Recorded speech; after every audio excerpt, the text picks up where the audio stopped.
I just rewatched the movie A Room with a View with Helena Bonham Carter and Maggie Smith and Judi Dench and a whole bunch of famous male actors whose names I don't remember at the moment. But it was just such a pleasure to rewatch it. My soul is like savoring those moments when I rewatch a period drama that it just makes me feel so good.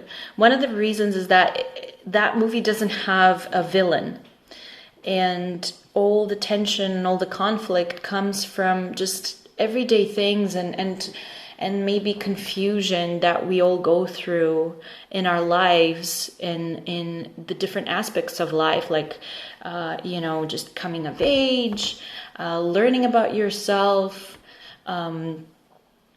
liking somebody, not knowing whether you like somebody or not, being told by older family members what to do, but not necessarily agreeing with that, but then having to because they're older and you're listening to them and you don't know. It's just, there's so much that you can relate to in that movie.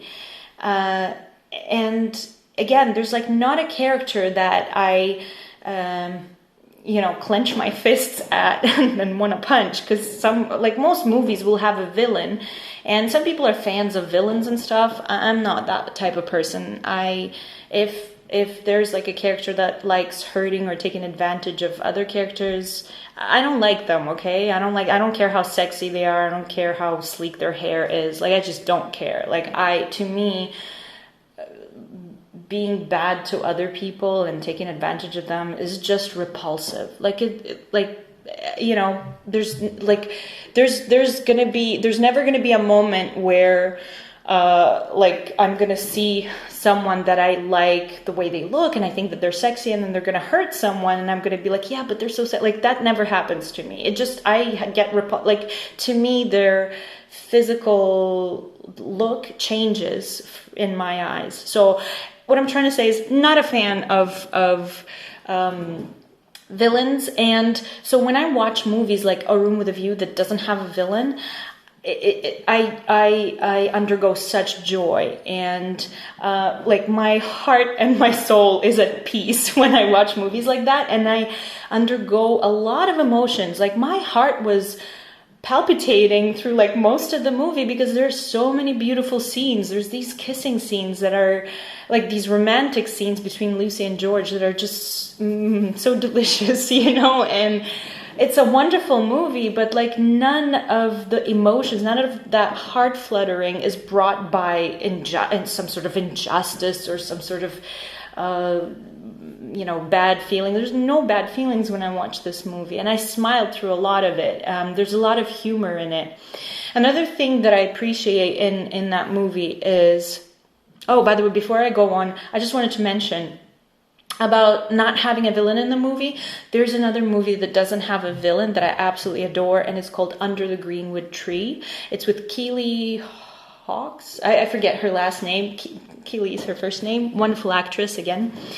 Under the Greenwood Tree, another wonderful historical, based on a novel, movie that I absolutely adore and could watch over and over and over again. So anyways, the other thing that I appreciate about A Room with a View with Helena Bonham Carter is, even if you take just Helena Bonham Carter, she has such a different face than, what we see in today's movies. And actually, I would argue it's not that her face is different, it's just that our movie industry, media, or, anything that we get to watch or we get to see, it all looks like it comes from the same conveyor belt. All the actors look the same. All the body shapes look the same. The hair, there's certain types of hair that you can have, and anything else is considered, unsavory, and it's just boring. I'll type in A Room with a View in IMDb, and then it'll give me recommendations, one of those things. Based on you liking this movie, here are other movies that we recommend. And so they'll list stuff that is also period drama and has women wearing Edwardian or whatever style dresses as well, and hair, and I watch those too, and I sort of check them off, like, okay, I watch this, but I don't necessarily like a whole ton. Sorry, I have hair stuck in my mouth, but I'm not gonna stop the video. I'm just gonna take it out. Okay, I watch those too, but I don't necessarily enjoy like the percentage of period dramas or like historical comedy or whatever that I enjoy. In comparison to how many there are out there is very small. I'm very picky in that regard, but I do watch them, and I enjoy them. I just I undergo a lot of discomfort when I watch them too, and not the discomfort that you want. It's not like they take me out of my box and I feel it's like no, I like to be in my box. I know the world out there. I don't need to see abusers or rapists every time. I just want to chill sometimes, right? But they would recommend these other period dramas based on my search. And the thing is, a lot of them don't have that same sort of deep content that I find in a movie like A Room with a View, for instance. There's so much inner conflict in every character, not just in the main characters, and I really appreciate that. Like, you're watching this movie and you feel like you're a part of it because there's so many different characters, and all of them have such an arc throughout the movie or throughout the novel, and it's very easy to feel like you could easily be a part of this sort of society or community or this event.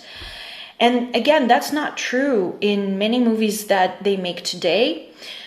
And